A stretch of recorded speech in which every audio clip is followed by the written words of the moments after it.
गांव के बीचों बीच एक बड़ा सा घर था जो पटेल परिवार की पहचान था।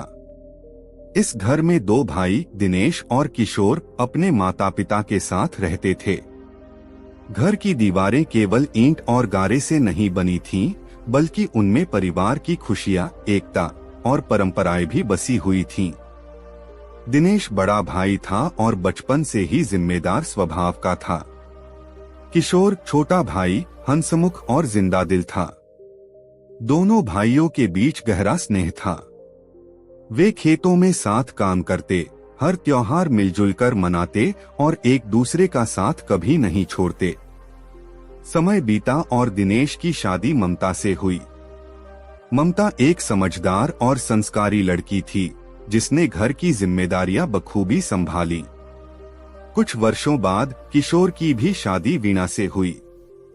वीणा पढ़ी लिखी और आधुनिक विचारों वाली थी। शुरुआती दिनों में घर का माहौल खुशनुमा था। दोनों बहुएं घर के कामों में एक दूसरे का हाथ बंटाती और दोनों भाई एक दूसरे के साथ समय बिताते। लेकिन धीरे धीरे छोटी छोटी बातों पर मतभेद होने लगे। ममता और वीणा के विचारों में अंतर था। ममता परंपराओं को महत्व देती थी, जबकि वीणा आधुनिक तरीके से जीना पसंद करती थी। जहां ममता चाहती थी कि घर के खर्चे सब मिलकर चलाएं, वहीं वीणा अपने परिवार के लिए अलग से बचत करना चाहती थी। किशोर वीणा की इच्छाओं को समझता था, लेकिन उसे यह डर था कि कहीं इससे भाई और भाभी नाराज न हो जाएं। दिनेश को भी यह खटका था कि किशोर अब पहले जैसा नहीं रहा। इसी बीच उनके पिता की तबीयत खराब हो गई। उन्होंने परिवार को एकजुट रहने की सलाह दी, लेकिन उनके जाने के बाद स्थिति और खराब हो गई। जायदाद के बंटवारे की बात उठने लगी। दिनेश का कहना था कि घर और खेत सब मिलजुल कर काम करने के लिए हैं, लेकिन किशोर चाहता था कि उसे उसका हिस्सा अलग मिल जाए। वीणा ने किशोर को समझाया कि यदि वे अलग रहेंगे तो उनकी जिंदगी सरल हो जाएगी। एक दिन पंचायत बैठी और बंटवारे का फैसला हुआ। घर, खेत और अन्य संपत्तियां दो हिस्सों में बांटी गईं। जब घर का आंगन दो हिस्सों में बांटा जा रहा था, तो दोनों भाइयों की आंखों में आंसू थे। जिस आंगन में उन्होंने बचपन बिताया था, वहीं अब एक दीवार खड़ी हो गई।